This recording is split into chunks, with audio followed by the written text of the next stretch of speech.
Hi guys, कैसे हैं आप सब लोग। आई होप आप सब लोग बढ़िया होंगे। और आज का टाइटल आपने देख लिया होगा। आज हम बात करने वाले हैं सीए फाइनल डीटी के एबीसी एनालिसिस के बारे में। तो अपनी कॉपी पेन उठा लीजिए और फटाफट से बैठ जाइए। जो मैं आपको इंपॉर्टेंट चीज़ें बताऊंगा वो आप सारी नोट कर लेना। कुछ दो चार बीच में टिप्स भी दे दूंगा एक्स्ट्रा, वो भी आप नोट कर लीजिएगा। तो वीडियो स्टार्ट करने से पहले अगर आपने मेरे चैनल को सब्सक्राइब नहीं किया है तो फटाफट से कर लीजिए। और एक और चीज़ कि अगर आपको मुझसे पर्सनल गाइडेंस लेनी हो तो मैं आपको व्हाट्सएप नंबर अपना वीडियो के एंड में बता दूंगा। और साथ ही आप मुझे व्हाट्सएप पे मैसेज तभी करें जब आपको one on one call session लेना हो मुझसे, और वो चार्जेबल रहेगा। तो आप मुझसे व्हाट्सएप पे बात कर सकते हैं उसके रिगार्डिंग। और अब हम आ जाते हैं अपने एबीसी एनालिसिस पे। तो सबसे पहले मैं आपको एक चीज़ बता दूं, डीटी में जब आप पढ़ना स्टार्ट करेंगे या फिर जब आप इवन 1.5 डेज में भी करेंगे तो सबसे पहले आपको क्या करना है। सबसे पहले आपको डीटी में इंटरनेशनल टैक्सेशन का पार्ट उठाना है, जिसमें आपको डीटी डबल ए और आपका टीपी हो गया, आपका एनआर का चैप्टर हो गया, आपका इक्वलाइजेशन लेवी हो गया और आपका एडवांस रूलिंग हो गया। ये मैंने आपको स्टार्टिंग के 5 चैप्टर बता दिए इंटरनेशनल टैक्सेशन के। इनको अच्छे से कर लेना। और जैसा कि आपका एनआर का चैप्टर है उसके क्वेश्चंस भी अच्छे से कर लेना। आपको पता है टीपी एनआर में, टीपी में तो खैर इतनी दिक्कत नहीं आती, लेकिन हाँ एनआर में थोड़ा आपको कन्फ्यूजन ज़्यादा रहता है टैक्स रेट्स का। तो उसके लिए सबसे बेनिफिशियल चीज़ ये है कि 2-3 टीचर्स से मतलब उसको सुन लिया। जैसे फॉर एग्जांपल अब आप डीटी अगर बीबी सर से कर रहे हैं तो एनआर टैक्सेशन के जो रेट्स है ना वो आप मतलब यश खंडेलवाल सर से भी कर सकते हैं। उन्होंने कंपाइल करके बताया हुआ है, तो जैसे उनकी भी आप एक वीडियो सुन लेंगे तो थोड़े से टाइम की होगी। उससे क्या होता है आपको कुछ कुछ सेक्शंस रिकॉल होने लग जाते हैं। जैसे किसी सेक्शन किसी टीचर का बोला वो याद रह गया, कोई सेक्शन किसी का, तो वो बहुत बेनिफिशियल रहता है और मैंने भी ऐसे ही किया था। तो इस तरह से आप कर लेना। और हाँ एनआर के क्वेश्चंस भी करके जाना, क्योंकि पेपर में फिर वही है कि क्वेश्चंस की प्रैक्टिस भी होनी चाहिए। तो इन चैप्टर्स के आपको क्वेश्चंस भी करने हैं।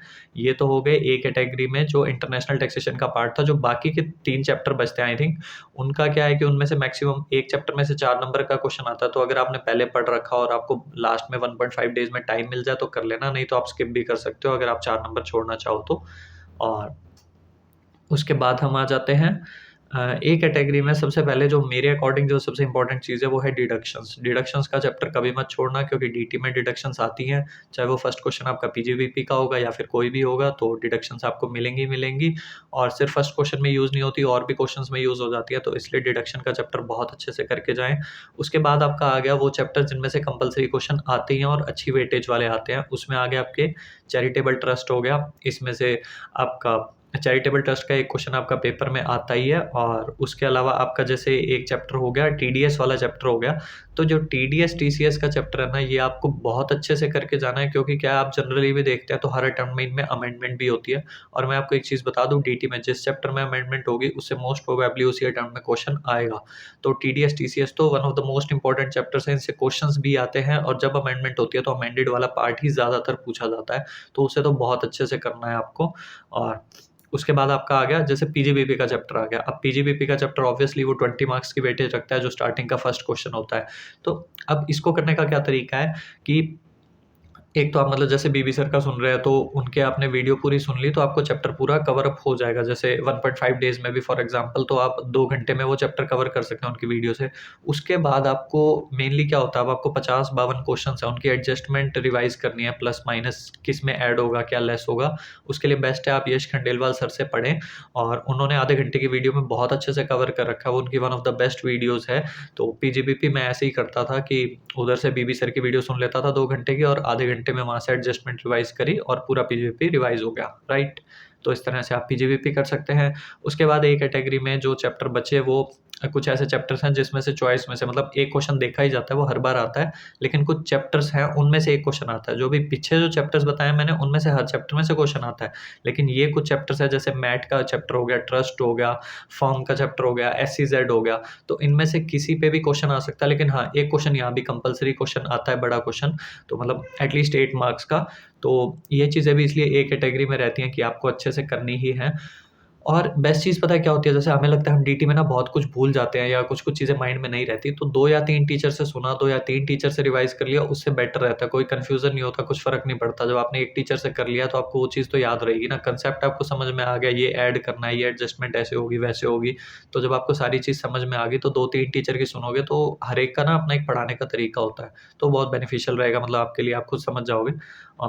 उसके बाद हम आ जाते हैं, देखो ए कैटेगरी में और भी 1-2 चीज़ें हैं, जैसे फॉर एग्ज़ाम्पल एक आपकी टैक्स रेट्स हो गई, जिसमें आपकी ऑप्शनल टैक्स रेट्स भी होती हैं और अदर भी जितनी टैक्स रेट्स, जो मतलब आपका डीटी का फर्स्ट चैप्टर होता है ऑप्शनल टैक्स रेट्स वाला, उस चैप्टर को बहुत अच्छे से करके जाना है और ज़रूर करके जाना है, क्योंकि उसमें से भी हर बार एक कंपल्सरी क्वेश्चन आ रहा है ऑलमोस्ट पिछले कुछ अटेम्प्ट से, तो वो आपका ए कैटेगरी में इंपॉर्टेंट चैप्टर हो गया। और आई थिंक क्या है कि आप चाहे मेरा एबीसी एनालिसिस देखो या किसी भी टीचर का देखो, मेन चीज़ ये होती है कि यार आप पिछले ना 2-3 पेपर भी कर लिया करो, क्योंकि पास्ट पेपर आप करोगे आपको खुद आइडिया हो जाएगा कि एबीसी एनालिसिस कैसे बनता है, क्यों बनता है, और यही चीज़ बेटर होती है कि आप एबीसी एनालिसिस लिख लो और फिर पेपर भी देख लो कि आपको पेपर पैटर्न पता चले, और आप उससे खुद भी थोड़ा एनालाइज़ कर सकते हो अपने अकॉर्डिंगली कि आपकी कैपेसिटी कितनी है, आप कौन-सा चैप्टर स्किप करना चाहते हो, क्या चीज़ है। मैं अभी उस पे भी आऊँगा कि कौन-सा चैप्टर आप स्किप कर सकते हो। तो ये टैक्स रेट्स वाला चैप्टर हो गया, ये भी मुझे यश खंडेलवाल सर का बहुत अच्छा लगा था, मैंने वहाँ से कर लिया था। बिज़नेस ट्रस्ट हो गया, मतलब वो जो रीट इन्विट वाले चैप्टर्स हैं ना, इनको अच्छे से कर लेना, क्योंकि ये एमसीक्यूज़ में आपको बहुत हेल्प करते हैं, और मैं सच बता रहा हूँ, मतलब अगर आप इनको लगातार 2-4 बार सुनोगे ना, आपको याद होने लग जाएँगे ये। और उसके बाद आप जब एमसीक्यूज़ में देखोगे ना इनको, तो बहुत सीधे-सीधे क्वेश्चन होते हैं। अगर आप नहीं पढ़ के जाते तो आप एमसीक्यूज़ बिल्कुल छोड़ आते हो कि मैं कन्फ्यूज़ हो जाऊँगा, ये हो जाएगा, वो हो जाएगा। बट अगर आप करके जाओ ना, बहुत स्कोरिंग रहते हैं ये। और अगर आप इसे कई बार अच्छे से रिवाइज़ कर लो ना, फिर ये आपको भूलते भी नहीं हैं। तो ऑब्वियसली, और एक आपका हो गया एडवांस टैक्स, अगर वो करके जा सको तो अच्छा है। उसके बाद हम आ जाते हैं बी कैटेगरी पे। बी कैटेगरी में आपका आ जाता है जैसे गार हो गया, बायबैक हो गया। गार का एक क्वेश्चन ऑलमोस्ट कंपल्सरी आता है हर पेपर में, बायबैक हो गया। मतलब अब ये जो चैप्टर्स हैं इनसे मेनली मैक्सिमम 4 नंबर का आता है, कोई-कोई क्वेश्चन होता है 8 नंबर का। जैसे कैपिटल गेन है, तो अभी रिसेंटली अमेंडमेंट आई थी, कैपिटल गेन का क्वेश्चन भी आ चुका। लेकिन स्टिल ये है कि जैसे मैं स्किप करके चला गया था, आप चाहो तो आप स्किप करके भी जा सकते हो, या मतलब वही है ना, पर्सनल कॉल आपका ही है कि आपको कौन से चैप्टर स्किप करने हैं, कौन से नहीं करने हैं। मैं तो बस आपको बता सकता हूँ कि इस चैप्टर की इतनी इंपॉर्टेंस है, तो आप चाहो तो स्किप कर सकते हो, नहीं तो थोड़ा बहुत पढ़ के जा सकते हो कैपिटल गेन की, इन केस क्वेश्चन आया भी तो एटलीस्ट 8 नंबर का क्वेश्चन है, तो 3-4 मार्क्स का अटेम्प्ट हो जाएगी। Cost of acquisition, index cost of improvement, वो सब आप कर लो सॉल्व। तो इस तरह से आपके ऊपर रहेगा।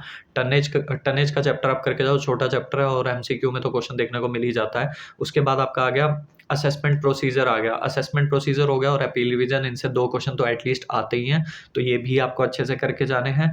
और उसमें एक चीज़ आ गई पेनल्टी। पेनल्टी का चैप्टर आप यश खंडेलवाल सर से कर सकते हो, बहुत अच्छे से करवा रखा है उन्होंने, और मैं वहीं से कर गया था, नहीं तो उससे पहले मुझे पेनल्टी कभी समझ ही नहीं आती थी ढंग से, तो उन्होंने बहुत अच्छे से करवाया।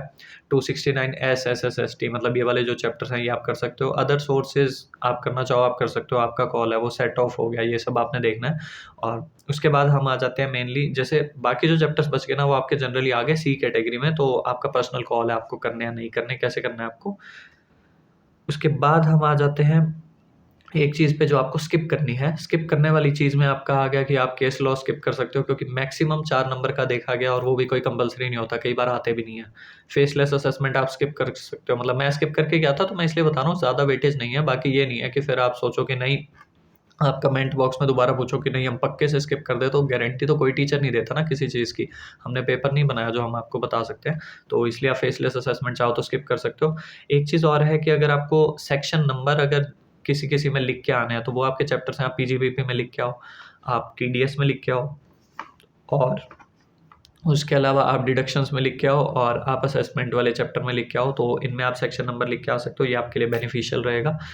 तो ये मेनली है डीटी का एबीसी एनालिसिस, जो कि मैंने आपको बता दिया। और हाँ, डीटी के पेपर में सिलेबस बहुत वास्ट होता है, तो बहुत अच्छे से पहले से ही जितना हो सके रिवीजन वीडियोस को सुन के उनसे रिवाइज करते रहा करो। कभी रात में आधा घंटा सुन लिया, सुबह उठ के सुन लिया, तो मतलब ऐसे डीटी को रिवाइज करना है कि रिवीजन वीडियोस ऑडियो से चलता रहे बार बार माइंड में, तो वो अपने आप चीज़ें आपको याद होने लग जाएंगी। और हाँ, एक मेजर इशू जो डीटी में है वो ये है कि कई बार हम चीज़ों का फॉर्मेट भूल जाते हैं, तो भैया एक क्वेश्चन ना एटलीस्ट कुछ 2-4 जो इंपॉर्टेंट चैप्टर जिनसे आपको लगता है आप भूल सकते हो, जैसे मैट का हो गया, या इसका आपका कौन-सा है चैरिटेबल ट्रस्ट का हो गया, इनके एक-एक क्वेश्चन ना एटलीस्ट पेपर से 1.5 डे में भी लिख के करके चले जाना, क्योंकि ऐसा ना हो कि फिर आप भूल जाओ कहीं पे कि वो 15% कहाँ से लेस करना है, या मैट में क्या फॉर्मेट रहता था, कौन-सी चीज़ कहाँ पे आएगी। तो 1-2 क्वेश्चन आप करके जाओगे, क्योंकि मेरे एक फ्रेंड की ये कंप्लेंट थी, तो वो बता रहा था मैं भूल गया था, तो ऑब्वियसली बहुत सारे बच्चों के साथ ही हो सकता है, हम भूल जाते हैं चीज़ों को, तो लिख के करना बेटर है।